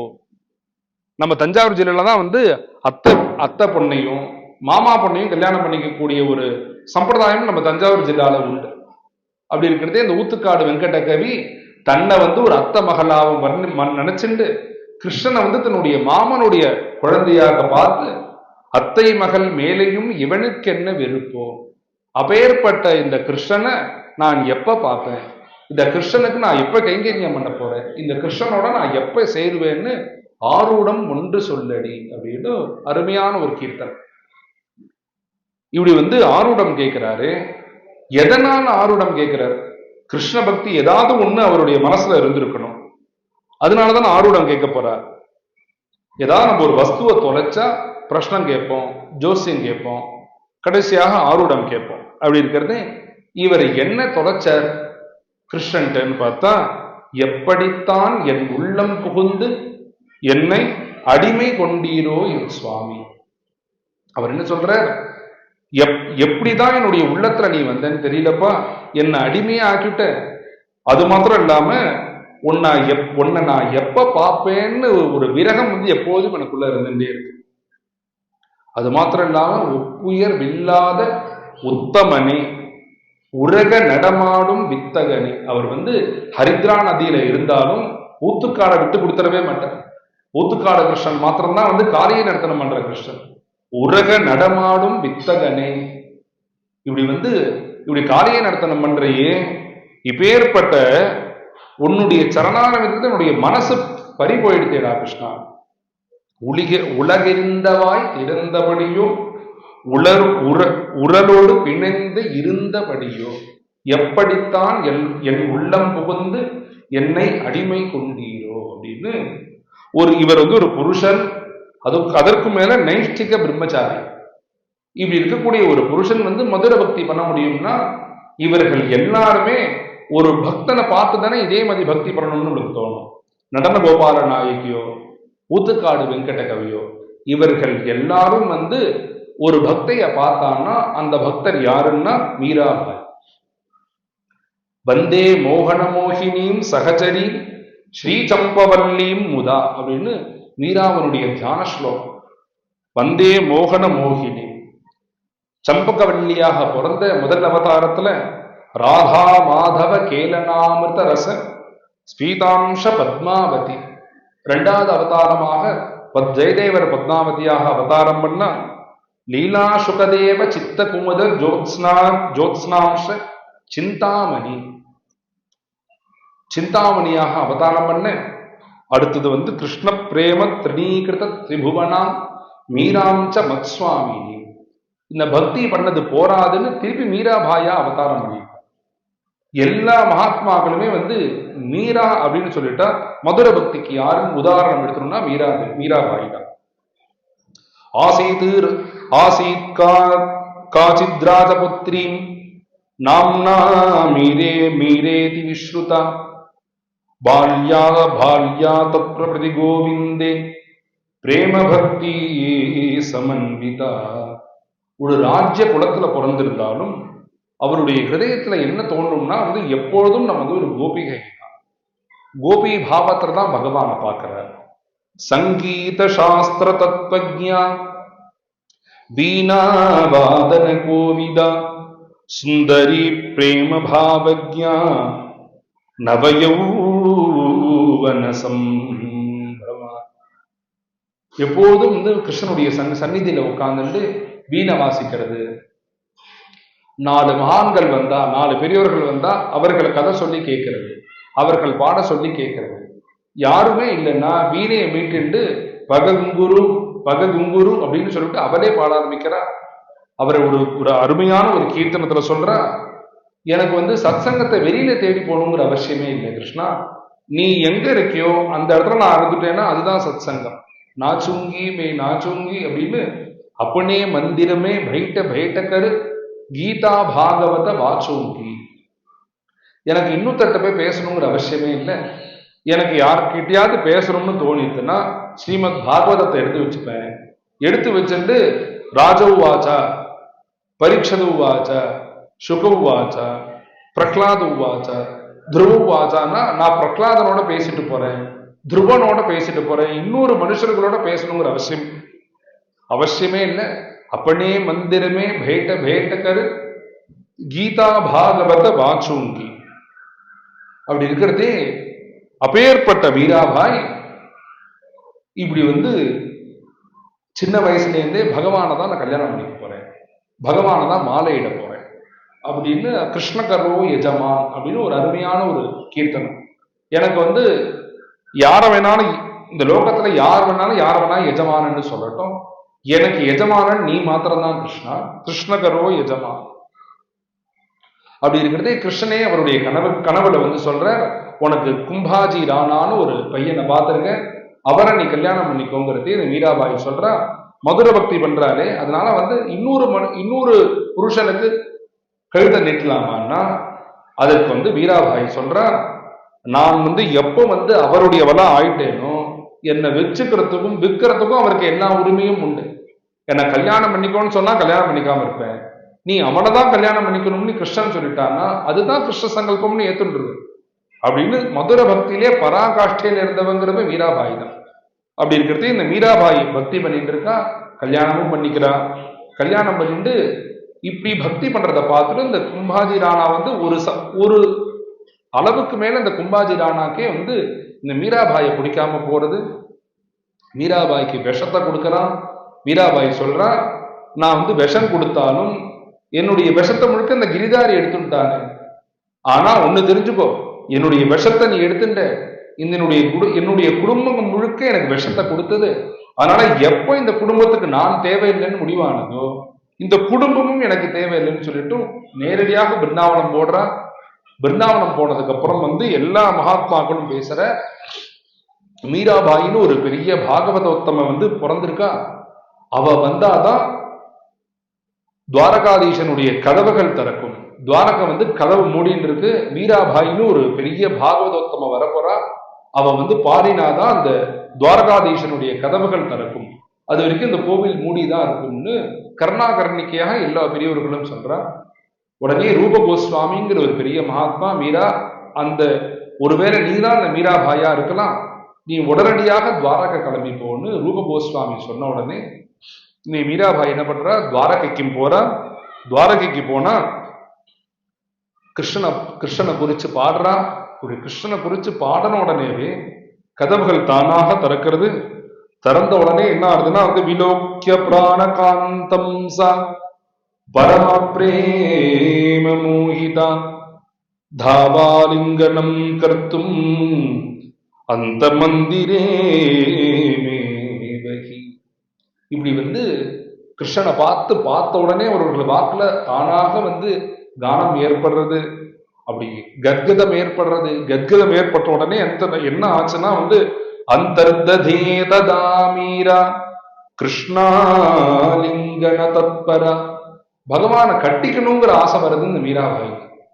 உடனே என்ன ஆகுதுன்னா எல்லாத்தையும் தியாகம் பண்ணா. ஒரு கோவிலுக்குள்ள ஒரு பக்தர் போகக்கூடாது அப்படிங்கிற எல்லா ஆச்சாரத்தையும் விட்டு ஆவிர்பூதம் மகஜோதிஹி பிரஷ்யஸ்தூச்ச மகாமசு. எல்லாத்தையும் விட்டு இந்த மீராபாய் என்ன பண்றான்னா நேரடியாக துவாரகாதீசன் போற ஒரு பெரிய ஜோதிஷி ஏற்படுறதுனே பார்த்தா மீராபாயும் இந்த துவாரகாதீசனும் ஒன்றாக மாற. துவாரகாதீசன் லயமாற ஜோதிஷம் மறையிறது. மீராபாயினுடைய மேலாக்க மாத்திரம் கிருஷ்ணன் துவாரகாதீசன் போட்டு இருக்கார். அதை பார்த்த உடனே எல்லா மகாத்மாக்களும் வந்து இப்பேற்பட்ட பக்த இருந்திருக்கா நம்மளுக்கு தெரியாம போயிடுது. இந்த மீராபாய் இத்தனை பக்தர்கள் வந்து மீரா மீரா மீரான்னு சொல்றது, இந்த மீராபாய் ஏதோ ஒரு மதுர பக்தி பண்றதுக்கு ஏதாவது ஒரு பக்தியை பார்த்துருக்கணுமா? அப்படி மீராபாய் எந்த பக்தியை பார்த்து இந்த மதுர பக்தி பண்றாங்கன்னா நம்மளுடைய தென் தேசத்துல பிறந்த ஆண்டாளை பார்த்துதான் மீராபாய் பக்தி பண்றதே ஆரம்பிச்சது. இந்த ஆண்டாளை பார்த்துதான். ஆஷாடே பூர்வ பல்குண்யாம் சுக்ரவாரே சுபங்கரே ஆவிராசி ஜெகன்மாதா துளசி கானனாந்தரே. ஆஷாட மாசத்துல பூர்வ பல்குனி நட்சத்திரத்துல சுக்ரவாரத்துல ஆண்டாள் அவதாரம் பண்றார். ஆவிராசி ஜெகன்மாதா துளசி கானனாந்தரே. துளசி வனத்துல ஆவிர்பாவமாறா. பூதேவியினுடைய அம்சமாக ஆண்டாள் தேவி பிறக்கிறார். கோதை பிறக்கிறா. இப்படி வந்து ஒரு அயோனிஜ தான் அந்த ஆண்டாளுங்கிற பக்தர். கோதைங்கிற பக்தர் வந்து ஒரு அயோனிஜ. விஷ்ணு சித்தர் பார்க்கிற இது வந்து ரங்கநாதனே நம்மளுக்கு கொடுத்த வரப்பிரசாதமும் நினைச்சு இந்த ஆண்டாளை வந்து விஷ்ணு சித்தரை எடுத்து வளர்க்கிற. ஒரு பக்தையானவள் எப்படி வளருவான்னா முதல்லயே வந்து நான் ரங்கநாதனை தான் கல்யாணம் பண்ணிக்க போறேன், நான் வந்து அவனை தான் என்னுடைய வரமாக நான் வந்து வரிச்சுட்டேன், அதனால நீங்க வெளியிலாம் வரமே தேடாதீங்கப்பா, எனக்கு வந்து ரங்கநாதன் தான் என்னுடைய ஆத்துக்காரர், உங்களுக்கு மாப்பிள்ள ரங்கநாதன் தான்னு இந்த விஷ்ணு சித்தரை பார்த்து ஆண்டாள் சொல்லிட்டே இருப்பாளாம். இப்போ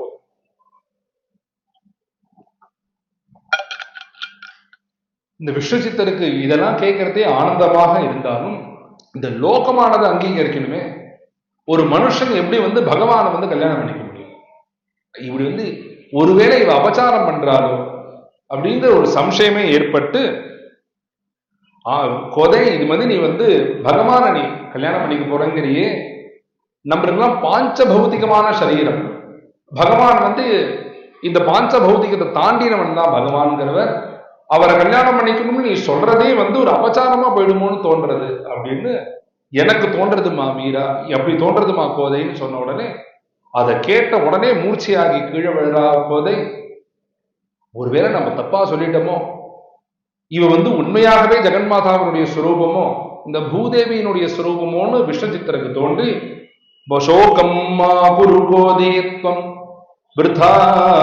நிந்தந்தி பாந்தவா, எனக்கு இப்படி தோணவே இல்லை கோதை, நம்மளுடைய சொந்தக்காரர் பந்துக்கள் முழுக்க வந்து நீ வந்து அபச்சாரம் பண்றேன்னு சொல்லிட்டா, அதனாலதான் வந்து நான் உங்ககிட்ட கேட்டுட்டேம்மா, நீ கவலைப்படாத, பாணி கிருண்ணாது மே கிருஷ்ணோ பகவான் பக்தவத்சலா, நீ என்ன ஹிருதயத்தில் இருக்கியோ அதே ஹிருதயத்திலேயே இருப்பா, அப்படி இருந்தா பக்தவத்சலனான பகவான் வந்து உன்னை கை பிடிச்சிருவான்.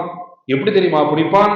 ராகவேன ததா சீதா வாசுதேவேன ருக்மிணி, இப்படி வந்து சீதாதேவிய ராமர் கரம் பிடிச்சாரோ, இப்படி வந்து ருக்மிணி தாயார வந்து கிருஷ்ணன் கரம் பிடிச்சானோ, அதே மாதிரி ததாத்வம் ரங்கநாதேன சுகம் பிராப்னோஹி சுந்தரி, ராமர் வந்து சீதை எப்படி கை பிடிச்சாரோ அதே மாதிரி வந்து உன்னை ரங்கநாதன் கை பிடிப்பார், உன்னை கரம் பிடிச்சு உன்னை கல்யாணம் பண்ணிப்பார், நீ கவலைப்படாத இருன்னு இப்படி விஷ்ணு சித்தர் கோதையிட்ட சொல்லி, கோதையும் என்ன பண்றாருன்னா ரங்கநாதருடைய லீலையினால ஸ்ரீரங்கத்துக்கு வரவழைச்சு ரங்கநாத சுவாமி என்ன பண்றாரு, இந்த கோதைய எப்படி விவாகம் ஒரு மனுஷன் எப்படி விவாகம் பண்ணிப்பானோ அதே மாதிரியே ரங்கநாதர் இந்த கோதையை விவாகம் பண்ணிட்டார் அப்படின்னு பாணிம் கிருண்ணாச்ச கோதாயாக பிரவேஷ்ய நிஜ மந்திரம் அப்படின்னு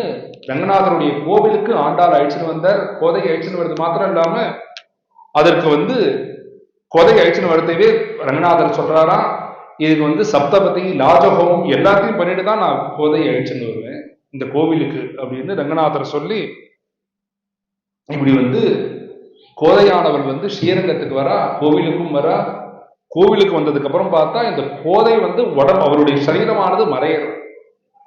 உடனே எல்லா பக்தர்களும் எல்லா மகான்களும் இந்த விஷ்ணு சித்தர் என்ன எப்பேற்பட்ட பாக்கியம் பண்ணியிருப்பாரோ, எப்பேற்பட்ட பாக்கியம் பண்ணா இந்த ரங்கநாதரம் மருமகனாக அடைய முடியும், மாப்பிள்ளையா அடைய முடியும், இந்த கோதையானவள் எப்பேற்பட்ட பக்தி பண்ணியிருப்பா, இந்த அவள் வேற இந்த ரங்கநாதன் வேறங்கிற ஒரு எந்த பேத பாவமும் இல்லாம ரங்கநாதனோட ஐக்கியமாயிட்டாரே, இப்பேற்பட்ட பாவம் இப்பேற்பட்ட பக்தியானது கோதையை பார்த்து நம்மளுக்கு வரணும் அப்படின்னு ஸ்ரீரங்கவாசிகள் எல்லாரும் ரங்கநாதர்கிட்ட பிரார்த்தனை பண்ணான்னு கோதையினுடைய மகாத்மியம். இது மாதிரி இந்த கோதைக்கு இது மாதிரி பகவான மதுர பக்தி பண்ணணும் அப்படின்னு ஏதாவது ஒரு பக்தர்களை பார்த்து தானே தோணியிருக்கும். அப்படி கோதைக்கு யாரை பார்த்து தோணிதுன்னு பார்த்தா, உத்தவ சர்வசாஸ்திரஜா சிஷ்யா சாட்சாத் ப்ரஹஸ்பதே வாசுதேவஸ்ய மந்திரீச்ச கோபீபாவம் பிரசம்ஸ்யதி சாட்சாத் ப்ரஹஸ்பதே சிஷ்யா உத்தவோ புத்தி சத்தமஹான்னு ஸ்ரீமத் பாகவதம். உத்தவர் சர்வ சாஸ்திரத்தையும் வாசிச்சிருக்கார். யார்கிட்ட வாசிச்சிருக்காருன்னா ப்ரகஸ்பதியே நேரடியாக சாஸ்திரத்தை முழுக்க வாசிச்சவர். அப்பேற்பட்ட உத்தவர் சாஸ்திரஜர் மாத்திரம் இல்ல, பரம கிருஷ்ண பக்தனும் கூட. வாசுதேவஸ்ய மந்திரி, கிருஷ்ணன் வேற உத்தவர் வேற அப்படிங்கிற ஒரு பேத பாவமே இருக்காது. உத்தவர் இப்படி துவாரகைக்கு வரதே துவாரகாவாசிகள் முழுக்க கிருஷ்ணன் தான் வந்துட்டாரோன்னு நினைப்பா, பார்த்தா உத்தவரா இருக்கும். கோபிகைகளே பிருந்தாவனத்துக்கு உத்தவர் வருது, கிருஷ்ணன் வந்துட்டாரோன்னு நினைச்சுன்னு பார்த்தா உத்தவரா இருக்கும். 5 வயசுல இருந்து கிருஷ்ணாராதனம் பண்ணி கிருஷ்ணன் வேற தான் வேறங்கிற எந்த பாவமும் இல்லாம பக்தி பண்ணவர் தான் உத்தவர் பெரிய பாகவதர். அப்படி இருக்கிறதே உத்தவோ புத்தி சத்தமா, அப்பேற்பட்ட புத்தி சத்தவன். அப்படி இருந்தாதான் வாசுதேவஸ்ய மந்திரீச்ச, கிருஷ்ணனுக்கு சகா, கிருஷ்ணனுக்கு வேலைக்காரர், கிருஷ்ணனுக்கு மந்திரியும் உத்தவர் தான். இப்படி இருக்கிறதே கிருஷ்ணன் என்ன பண்ற, என்னுடைய விரகம் தாங்காம கோபிகைலாம் ரொம்ப கஷ்டப்பட்டு இருக்கா, உத்தவா நீ போய் அவளுக்கு தத்துவ ஞானத்தை உபதேசம் பண்ணுன்னு கிருஷ்ணரே அனுப்புற. இப்படி இருக்கிறதே இந்த கோபி ஸ்திரீகளை முழுக்க பார்க்க வர உத்தவர். கோபிகைகளை பார்த்ததுக்கு அப்புறம் அவருக்கு என்ன வார்த்தை சொல்றதுன்னு தெரியுது. உடனே அவர் என்ன பண்ற, நான் என்னுடைய அங்கவஸ்திரத்தை கீழே விரிக்கிறேன், உன்னையும் எனக்கு ஒரே ஒரு உபகாரம் பண்ணுங்க, ஒரே ஒரு அனுகிரகம் பண்ணுங்க. என்ன அனுகிரகம் பண்ணணும் தெரியுமா, என்னுடைய அங்கவஸ்திரத்தை நீங்க மேல ஏறி நிற்கணும், அது மாத்திரம் போறோம். அப்படி நின்னுட்டா உங்களுடைய பாத தூளிலாம் இருக்குமே, அந்த பாத தூளிய ஜாக்கிரதையா எடுத்துட்டு போய் வச்சுக்கிறேன், வச்சுட்டு அதை நான் பூஜை பண்றேன். வந்தே நந்தவிரஜஸ்திரீனாம் பாதரேனும் அபீக்ஷ்ணசா யாசாம் ஹரிகதோத்கீதம் புனாதி புவனத்ரயம். இந்த 3 லோகத்திலையும் ரொம்ப விசேஷம், ரொம்ப அரிதான விஷயம்னா கிருஷ்ணன் நினைச்சிட்டு இருந்துட்டேன். இந்த கிருஷ்ணனையே நீங்க மனசுல எப்போதும் வச்சுட்டு இருக்கீங்களே, அப்பேற்பட்ட நீங்க தான் இந்த 3 லோகத்திலையும் ரொம்ப உயர்ந்தவர்கள். அதனால உங்களுடைய பாதாரவிந்தம் எனக்கு வேண்டாம், உங்க பாதாரவிந்தத்துல உள்ள தூளி மாத்திரம் எனக்கு போரும், அந்த தூசி மாத்திரம் எனக்கு போரும். வந்தே நந்தம் பிரஜஸ்திரீனாம் பாதரேனும் அபீக்ஷ்ணசா. அப்பேற்பட்ட கோபிகைகள் தான் உத்தவரா இருக்கட்டும், ஊத்துக்காடு வெங்கட கவியா இருக்கட்டும், நடன கோபால நாயகியா இருக்கட்டும், மீராபாயா இருக்கட்டும், எல்லா மதுர பக்தி பண்ணவர்களுக்கு வந்து இவர்கள் எல்லாரும் குருஸ்தானத்துல பாக்குறது யாருன்னா கோபஸ்திரிகளை மட்டும்தான், கோபிகைகளை மட்டும். ஏன்னா இந்த லோகமே வந்து மன்மத சேஷ்டையில இருக்கிறது. பதிசுதான்வய பிராத்திரு பாந்தவா அதிவிலங்கியதே அந்தியச்சுதா கதா கதிபீதஸ்தவ உத்கீத மோகிதா ஹிதவ யோஷிதா கஸ்யஜேன் விஷி. வந்து பகவானை பார்த்து பிரார்த்தனை பண்றா, நான் என்னுடைய வீட்டுக்காரை விட்டேன், என்னுடைய அப்பாவை விட்டேன். பதி சுதான்வய பிராத்திரு பாந்தவா அதிவிலங்கியதே. இவர்கள் எல்லாரும் எதனால வேண்டியவர்கள் நினைக்கிறோம்? நம்மளுடைய சரீரத்துக்கு வந்து அவர்கள் வந்து அனுகூலமா இருக்கிற வரைக்கும் அப்பா, அனுகூலமா இருக்கிற வரைக்கும் ஆத்துக்காரர். எப்ப நம்மளுக்கு அனுகூலமா இல்லையோ அவர்கள் வேண்டியவர்கள் முழுக்க வேண்டாதவர்களா மாறிடுவார். அதற்கு காரணம் அவர்கள் கிடையாதுப்பா, என்னுடைய சரீரம் தான். நான் வந்து என்னுடைய பதிசுதான்வய பிராதிரு பிராந்தவான குழந்தைகள், அப்பா, குழந்தை, கணவர், இவர்களை தியாகம் பண்றது மாத்திரம் இல்ல, இதற்கு முழுக்க மூல காரணமா உள்ள இந்த சரீரத்தையே அவங்களோட கிருஷ்ணார்ப்பணம்னு பண்ணிட்டு பிராதிரு பாந்தவா அதிவிலங்கியதே அந்தியச்சுதா கதா கதிபிதஸ்தவ உத்கீத மோகிதா. உன்னுடைய வேணுகானத்தை கேட்டு எப்ப நாங்க வந்து அன்னைக்கு ராத்திரி உன்னை தரிசனம் பண்ண வந்தோமோ, நிஷம்ய கீதம் ததனங்க வர்தனம் ரஜஸ்திரிய கிருஷ்ண கிரகீத மானசா. என்னுடைய ஹிருதயமானது என்கிட்டயே இல்லையே, கிருஷ்ண கிரகீத மானசா, நீ தந்து என்னுடைய ஹிருதயத்தை புடுங்கி வச்சுட்டு இருக்க. ஆஜக்மு அந்யோன்ய மலக்ஷிதோத்யமாக சயத்ரகாந்தோ ஜபலோல குண்டலா. அலங்காரம் பண்ணிட்டு இருந்தேன், நான் வந்து வரமாறின்னு இருந்தேன், ஆத்துக்காரோட பேசிட்டு இருந்தேன், பால் கறந்துட்டு இருந்தேன், பாலை காய்ச்சின்னு இருந்தேன். எதை நான் தியாகம் பண்ண முடியாதோ எல்லாத்தையும் விட்டேன். அலக்ஷிதோத்யமாக ஜபலோல குண்டலா. எல்லாத்தையும் மறந்து எந்த கோபஸ்திரிகள் என் கூட வராங்கிறத கூட நான் பார்க்கலையேப்பா. நான் நேரடியாக உன்னுடைய சன்னிதானத்துக்கு வந்துட்டேன். எதனால வந்தேன்னு தெரியுமா? கிருஷ்ண கிரகீத மானசா. உன்னுடைய சரணாரவிந்தத்துல உன்னுடைய ரூபத்திலையும் நாங்க வந்து மயங்கி போயிருக்கோம். தூகந்தியோபி அயுக்காஸ்டித். இப்படி வந்து பாலை காய்ச்சின்னு இருக்கா, பாலை கறந்துட்டு இருக்கா. நாங்க எதெல்லாம் வந்து இந்த கோபிகையெல்லாம் மறக்க மாட்டான்னு உண்டோ, எங்களால வந்து குழந்தைகளை கூட மறந்துருவோம். வெண்ணப்பால் தயிர் மேல உள்ள பிரியத்தை எங்களால மீறவே முடியாது, அதை தாண்டி வர முடியாது. அப்படி இருக்கிறது எல்லாத்தையும் தியாகம் பண்ணோம். தியாகம் பண்ணி உன்னுடைய சரணாரவிந்தம் மாத்திரம் போறோம்னு வந்துட்டோம். அப்படி இருக்கிறது கோபஸ்திரிகள்லாம் சொல்றா, நான் வந்து நீ எனக்கு போதும் கிருஷ்ணா, உன்னுடைய பக்தி மாத்திரம் எனக்கு போதும் அப்படின்னு கிருஷ்ணத்தை பிரார்த்தனை பண்றது. கிருஷ்ணன் என்ன பண்றார்? பரமானுகிரகம் பண்றார். அனுகிரகம் பண்ணி அவருக்கு வந்து ஒரு சின்ன ஒரு அகம்பாவம் இருக்கு. அந்த அகம்பாவத்தையும் வந்து கோபிகா கீதம்னு ஒரு 11 ஸ்லோகத்துல வந்து அந்த அகம்பாவத்தை முழுக்க நிவர்த்தி பண்ணி அங்கனாம் அங்கனாம் அந்தரே மாதவகான்னு ராசக்கிரீடி அந்த கோபஸ்திரீகளுக்கு வந்து அனுகிரகம் பண்ணி ராசக்கிரீடை முடிகிறது. பிரம்மராத்திர உபாவிருத்து, பிரம்மராத்திர உபாவந்தேன்னு ராசக்கிரீடை ஒரு ராத்திரி கிடையாது, பிரம்மராத்திரி. பிரம்மராத்திரி முழுக்க இந்த ராச ராச ராசம் நடந்திருக்கு. இப்படி இருக்கிறதே இந்த கோபஸ்திரிகள் முழுக்க ராசகைரிகம் முடிஞ்சு, ராசம் முடிஞ்சு கிருஷ்ணர் என்ன சொல்ற, எல்லாரும் அவர்கள் வீட்டுக்கு போங்க, ஆதருக்கு போங்க, உங்களுக்கு பண்ண அனுகிரகம் போரும்னு சொன்ன உடனே கோபஸ்திரிகள் முழுக்க ஏன் போரும் அப்படின்னு தோண, அவ ஏன் போரும்னு நீ சொல்றேன்னு கேட்கவே இல்லை. கிருஷ்ணன் வானா வரணும், போனா போகணும். அப்படி கோபஸ்திரிகள் முழுக்க போறா. இப்படி போறதே வந்து பிரம்ம சங்கர முகானபீகன்னு நாராயணியத்துல சொல்றது. எந்த வந்து மன்மத சேஷ்டையை வந்து இந்த லோகமே மயங்கி இருக்கோ, இந்த கோபஸ்திரிகள் முழுக்க போறா. இந்த மன்மதனை ஜெயிச்சுட்டு போறாளா கோபஸ்திரிகள். அப்பேற்பட்ட கோபஸ்திரிகளுடைய சரணாரவிந்தத்துல யாரெல்லாம் விழுந்தா தெரியுமா? பிரம்மா விழற, பரமேஸ்வரன் விழற, எல்லா தேவதைகளும் விழறா. விழுந்து என்ன சொல்றாங்கன்னா, எங்களால ஜெயிக்க முடியாத மன்மதனை நீ ஜெயிச்சுட்டே, பாலத்தை வித்துட்டு இந்த கோபஸ்திரிகள் நீங்க ஜெயிச்சுட்டு. இதற்கு காரணம் என்ன தெரியுமா? மதுர பக்தி தான் காரணம். பகவான் வந்து நாயகனாகவும் தன்னை நாயகியமும் பார்த்துட்டே, இந்த மதுர பக்தினாலே பகவானை நீங்க அடைஞ்சுட்டேன் அப்படின்னு இந்த கோபஸ்திரீகள்கிட்ட சொல்றது. கோபஸ்திரீகள் சொல்றா, இந்த பக்தி எங்களுக்கு தானாக வந்துடல, இந்த பக்தியை வந்து நான் எப்படி தெரியுமா பண்ணோம்? ராதாதேவியை பார்த்து தான் இந்த பக்தியை நாங்க பண்ணோம். ராதாதேவி சொல்லி கொடுத்த பக்தி தான் இந்த மதுர பக்திங்கிறது. ராதையினுடைய நாமமே பார்த்தா ராதா. ராதாங்கிறது தாரான்னு திருப்பி. கிருஷ்ண பக்தி தாரையாக அவருடைய ஹிருதயத்துல இருந்துட்டே இருக்கும். அப்படி இருக்கிறதே அவ ஜெயதேவரே சொல்றார், ராதாதேவி கிருஷ்ண விரகத்தில் இருக்கிறது. அவர் கைகளை தலையில வச்சுட்டு கிருஷ்ணான்னு ஒரு மூச்சு காத்து விட்டாங்கன்னா பக்கத்துல இருக்கக்கூடிய மரங்கள்லாம் பட்டு போயிடும். அந்த பாவத்துல மரங்கள்லாம் பட்டு போகும். அப்பேற்பட்ட ஒரு பக்தை தான் ராதாதேவி. அப்பேற்பட்ட ராதாதேவி சொல்லி கொடுத்த பக்தி தான் இந்த மதுர பக்தி எங்களுக்கு அப்படின்னு இந்த கோபஸ்திரீகள் சொல்றது.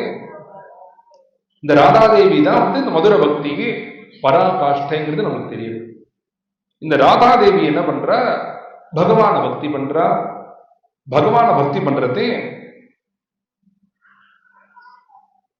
தான் வேற கிருஷ்ணன் வேற, கிருஷ்ணன் வேற தான் வேறங்கிற ஒரு எந்த விதமான பேதபாவம் இல்லாம ராதாதேவி பக்தி பண்ணிட்டு இருக்கா. அவருடைய கிருஷ்ணன் அவதாரம் பண்றதுக்கு முன்னாடியே 3 வருஷத்துக்கு முன்னாடியே ராதாதேவி அவதாரம் பண்ணிட்டார். 3 வயசு கிருஷ்ணனோட பெரியவன். 3 வயசு பிறந்த பெரியவங்கிறது மாத்திரம் விஷயம் இல்லை.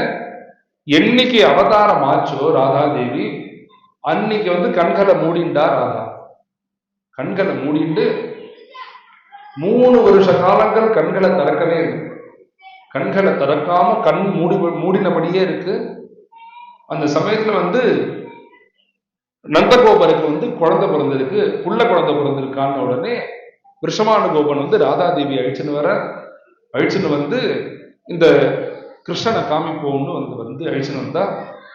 இந்த கிருஷ்ணன் எங்க படுத்துட்டு இருக்காரோ இந்த கிருஷ்ணனை தொட்டு பார்த்துட்டு நிதானம் பண்ணிட்டு இந்த ராதாதேவி முதல்ல கண்ணு திறந்த பார்த்ததுங்கிறது கிருஷ்ணனை தான். இந்த மதுர பக்திங்கிறது அந்த அளவுக்கு இருக்கணும். அதாவது விவரம் தெரிஞ்சு கிருஷ்ணனை பக்தி பண்ணதுங்கிறது விஷயம் இல்லை. பிறந்து 3 வயசு குழந்தை கண்களை மூடின்னு இருந்து கிருஷ்ணனை தான் முதல்ல பார்ப்பேன்னா இவருடைய பக்தியானது எந்த அளவுக்கு இருக்கு. இந்த பக்தியில மயங்கிதானே கிருஷ்ணனை இருந்திருக்காரு. இப்படி இருக்கிறதே கிருஷ்ணன் என்ன பண்றாரு? ராதாதேவியை பார்க்கறதுக்காக ஒரு தடவை அலங்காரம் பண்ணிட்டு போற. அப்படி போறதே ஒரு எழுத்தா மாதிரி ஒரு பெரிய நில கண்ணாடி. இந்த கண்ணாடியை பார்த்த உடனேவே கிருஷ்ணனுக்கு தோணிட்டு, நம்மளே இந்த அளவுக்கு அழகாக இருக்குமே, சுந்தரனாக இருக்குமே, நம்ம கண்களே பட்டுடும் போல இருக்கே, ராதாதேவி நம்மளை பார்த்தா அவ எந்த அளவுக்கு ஆனந்தப்படுவா அப்படின்னு கிருஷ்ணனை தோணின உடனே கிருஷ்ணன் என்ன பண்ற? ராதாதேவி நம்மளை எப்படி பார்க்கிறாளோ அது மாதிரி நம்ம ஒரு அவதாரம் பண்ணணும். நம்மளே ரசிச்சுக்கிறதுக்கு ராதாதேவியினுடைய பாவத்துல நம்ம ரசிக்கணும். அதுக்கு கிருஷ்ணனா இருந்தா ரசிக்க முடியாது. அப்படின்ட்டு தான் கிருஷ்ணன் என்ன பண்றாருன்னா, கிருஷ்ண கிருஷ்ணேதி பாஷந்தம் சுஸ்வரம் சுமனோகரம் யதிவேஷதரம் சௌமியம் ஸ்ரீ சைதன்யம் நமாம்யகம். யதிவேஷதரம் சௌமியம் கிருஷ்ண கிருஷ்ணேதி பாஷந்தம். எப்போதும் ஹரிநாம சங்கீர்த்தனம் கிருஷ்ணநாமமானது இடைவிடாத வந்துட்டே இருக்கும். சுஸ்வரம் சுமனோகரம். அவருடைய வாக்குலேருந்து 8 ஸ்லோகம் தான் வந்திருக்கு, சிக்ஷாஷ்டகம்னு. அவர் நினைச்சிருந்தா பல கிரந்தங்கள் பண்ணியிருக்கான், வியாகரண வித்வான் இருந்த போதிலும் 8 ஸ்லோகம் தான் அவர் நினைச்சிருக்கார், சிக்ஷாஷ்டகம்னு பேரு. அதை தாண்டி அவரால் எந்த ஸ்லோகத்தையும் சொல்ல முடியல. அப்பேற்பட்ட ஒரு பெரிய மகாத்மா. யதிவேஷதரம் சௌமியம். அவர் இல்லற வாழ்க்கையில இருந்தே பக்தி பண்ணியிருக்கலாம், ஆனா எல்லாத்தையும் தியாகம் பண்ண யதிவேஷத்தை தரிச்சுண்ட யதிவேஷதரம் சௌமியம். அப்பேற்பட்ட சொர்ண ரூபமான மகாத்மா யாரு தெரியுமா? ஸ்ரீ சைதன்யம் நமாம்யம். கிருஷ்ணனே கிருஷ்ண சைத்தன்யராக அவதாரம் பண்ணி அவருடைய நோக்கம் என்ன? கிருஷ்ண சைத்தன்யனுடைய நோக்கம் என்னன்னா, ராதை கிருஷ்ணனை எப்படி பார்த்தாரோ கிருஷ்ணனுக்கு அதே மாதிரி தன்னை பார்த்துக்கணும்னு தோணிடுது. கிருஷ்ணன் ஆசைப்பட்டுட்டாரோ அதனால கிருஷ்ணனாகவே பிறந்தாலும் அவருடைய பாவம் எப்பொழுதும் ராதா பாவம். ராதா பாவத்திலேயே இருந்து ஒரு அருமையான ஒரு கீர்த்தனம். பதித ஜனங்கனம் பரிசுத்தரானார் பன்னகேந்திர சயன புண்ணிய கீர்த்தன ஸ்வர்ண காந்திகர ஜய ஜய குருவர சைதன்ய தேவா ஜய ராதா கிருஷ்ண ரூபா நிறுத்தமாடி உலகத்திலங்குமதி சுத்த பக்தி சுக மதுரிய மருளி. இந்த லோகம் முழுக்க நிறுத்தமாடி உலகத்திலெங்குமடி சுத்த பக்தி சுக மதுரச மருளிய. மதுர ரசம்ங்கிற ஒரு பக்திய சுத்த பக்தியை லோகத்துக்கு முழுக்க அள்ளி கொடுத்த யார் தெரியுமா? அள்ளி கொடுத்தா சைதன்ய தேவா மகாபிரபு கிருஷ்ண சைதன்யர் அள்ளி கொடுத்த அவருடைய ரூபம் யார் தெரியுமா? ஜெயராதா கிருஷ்ண ரூபா. அப்படி ராதாதேவி எப்படி கிருஷ்ணனை பார்த்தார்? இப்படிதான் ராதா நம்மளை வர்ணிச்சிருக்காளோ, இப்படிதான் ரசிச்சிருக்காளோன்னு கிருஷ்ணனே ஆசைப்பட்டு அவதாரம் பண்ணவர் தான் கிருஷ்ண சைதன்ய மகாபிரபு.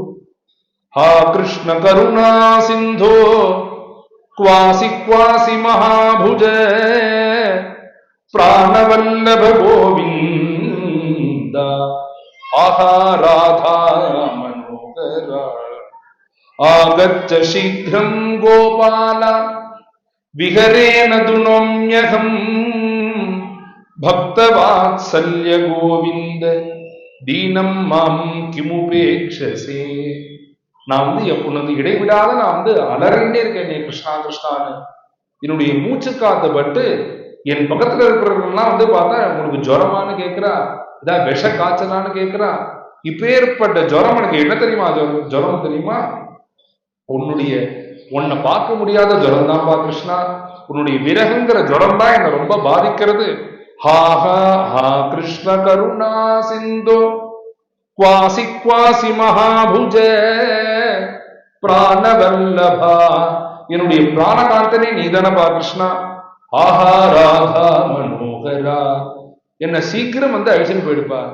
ஆகச்ச சீக்கிரம் கோபாலா விரகேன துனோம்யகம். உன்னுடைய விரகத்தினால என்னுடைய சரீரமே ஓடி போயிடும் போல இருக்கு. சரீரமானது ஒரு நதியா பிரவகிச்சிடும் போல இருக்குப்பா. பக்த வத்சல கோவிந்தா. இப்படி நான் உன்னை பத்தி விரகி கெஞ்சிண்டே இருக்கேனே, உன்னை பார்த்து பாடிண்டே இருக்கேனே, என்னை கிருப பண்ணிடக்கூடாதா? தீனம் மாம் கிமுபேக்ஷசே.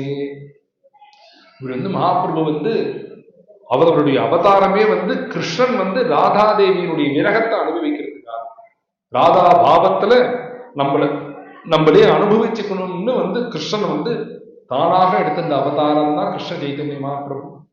அப்பேற்பட்ட மகாபிரபு எப்ப ஜெகநாதரை பார்த்தாரோ, ஜெகநாதருடைய எப்படி ஸ்ரீதர ஐயாவால் மகாலிங்கத்தோட ஐக்கியமானாரோ, அதே மாதிரி சைதன்ய மகாபிரபுவும் ஜெகநாதரோட ஐக்கியமானார்னு அவருடைய ஒரு சரித்திரம். இவர்கள் எல்லாருமே கோபிகைகளும் சரி, கிருஷ்ண சைத்தன்யனும் சரி, நடன கோபால நாயகியும் சரி, ஊத்துக்காடு வெங்கட கவியும் சரி, இவர்கள் எல்லாருமே ராதா பாவத்துலதான் பக்தி பண்ணது. அப்படி இருக்கிறது ராதையும் கிருஷ்ணனும் அவருடைய ஹிருதயம் எப்படி இருக்கும், அவர்களுடைய பாவம் என்ன அப்படின்னு பார்த்தா கிருஷ்ண பிரேமமயி ராதா, ராதா பிரேமமயோ ஹரிகி. கிருஷ்ணனுடைய பிரேமஸ்வரூபம் யார் தெரியுமா? ராதாதேவி. அதே மாதிரி ராதையனுடைய பிரேமஸ்வரூபம் யார் தெரியுமா? கிருஷ்ணன் தான். கிருஷ்ணஸ்ய திரவிணம் ராதா, ராதாயாக திரவிணம் ஹரிகி. நம்ம எல்லாருக்கும் ஏதாவது ஒரு சொத்துன்னு ஒண்ணு இருக்குமா? அது மாதிரி நம்மளுடைய சொத்துனா என்ன? என்னுடைய சொத்து என்னன்னு கேட்டேன்னா, எனக்கு வடகுடியில நிலம் இருக்கு, கோவிந்தபுரத்துல நிலம் இருக்குன்னு நான் சொல்லுவேன். ஒருத்தருக்கும் இது மாதிரி ஒரு சொத்து இருக்கும். கிருஷ்ணனை போய் உனக்கு என்ன கிருஷ்ணா சொத்துன்னு கேட்டா, கிருஷ்ணஸ்ய திரவிணம் ராதா, ராதை தான் என்னுடைய சொத்து அப்படின்னு கிருஷ்ணர் சொல்லுவார். அதே மாதிரி ராதைகிட்ட போய் கேட்டேன்னா, ராதாயாக திரவிணம் ஹரிகி, என்னுடைய சொத்தே கிருஷ்ணன் தான். கிருஷ்ணன் இருந்துட்டா போல வேற எதுவுமே எனக்கு வேண்டாம். கிருஷ்ண பிராணமயி ராதா, கிருஷ்ணனுடைய பிராணனே ராதாதேவி தான். அதே மாதிரி ராதாதேவியினுடைய பிராணனே கிருஷ்ணன் தான். ராதா பிராணமயோ ஹரிகி. கிருஷ்ண திரவியமயி ராதா, கிருஷ்ணகதே கிருஷ்ண கிரகே ஸ்திதா ராதா. கிருஷ்ணனை தேடணும்னா எங்கேயும் போய் தேட வேண்டாம். ராதாதேவி வீடு எங்க இருக்கோ பர்சானாலேயே தான் உட்கார்ந்துட்டு இருப்பாரா கிருஷ்ணன். அதே மாதிரி ராதையை தேடணுங்கிற அவசியம் இல்லை.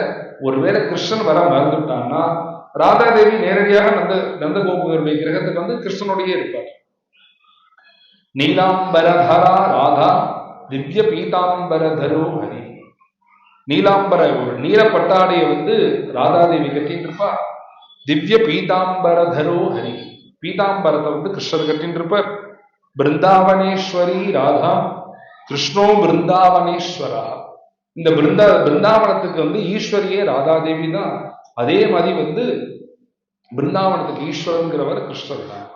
இது மாதிரி வந்து யுகலாஷ்டகம்னு ஒரு பெரிய ஒரு கிருஷ்ணர் ராதையினுடைய ஒரு பாவம் எப்படின்னு சொல்லக்கூடிய ஒரு 8 ஸ்லோகம் தான் இந்த யுகலாஷ்டகம்ங்கிறது. இந்த மதுர பக்தியில வந்து 2 விதமான மதுர பக்தி உண்டு. ராதாதேவி வந்து கடைசி வரைக்கும் கிருஷ்ணனை வந்து விட்டுடக்கூடாது, கிருஷ்ணன் தான் பிராணநாதன்னு கிருஷ்ணனுக்கு மயங்கியே இருந்துருவார். கிருஷ்ணன் என்ன சொல்றாரோ கேட்டு இருந்துருவார். இன்னொரு விதமான மதுர பக்தி யாருன்னு பார்த்தேன்னா ஜெகன்மாதாவான ருக்மிணி தேவி தான். தாயார் வந்து நம்ம கிருஷ்ணனை மிரட்டினான், நீ வந்து என்ன கல்யாணம் பண்ணிக்கலன்னா எனக்கு ஒண்ணும் இல்லை கிருஷ்ணா, 100 பொண்ணுகளை வந்து வதம் பண்ண பாவம் உனக்கு தான், வந்து ஸ்திரீ வதம் பண்ண பாவம் உனக்கு வரும்.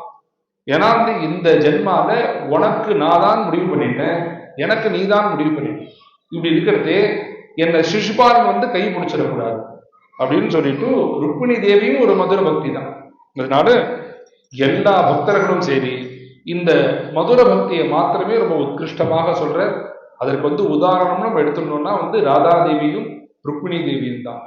அப்பேற்பட்ட இந்த மதுர பக்தி வந்து எல்லா பாகவதர்களும் வந்து பக்தியினுடைய பராகாஷ்டங்கிறது இந்த மதுர பக்தி தான். அந்த மதுர பக்திக்கு ஒரு நாணயத்துக்கு எப்படி 2 பக்கம் இருக்கோ அதே மாதிரிதான் ஒரு பக்கம் ராதாதேவி, ஒரு பக்கம் ருக்மிணி தேவிங்கிற 2 ரூபம்.